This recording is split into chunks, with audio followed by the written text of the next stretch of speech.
我这多阿贝了，起多么这了啦，要不这打个讲多么别这了，没有了哥，这倒了你mẹ thằng kia đang chơi à, mẹ sợ đéo gì, qua đây tao đồ má,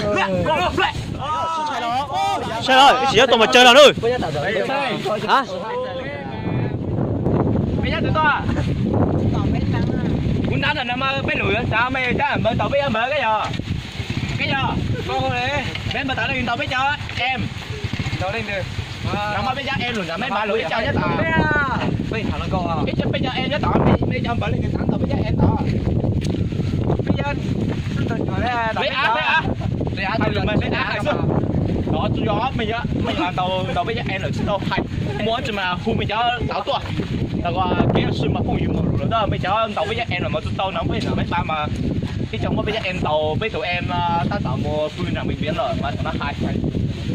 Cái mày dẫn tàu, con tao bây giờ tới rồi mày dẫn tàu xưa. Tàu về linh thì tôi có tao bị lăng tàu chảy ra đó. Mày nằm mà quần áo tàu linh thì sao tên mình tàu chuyển này. Bạn đã rồi to cái giờ.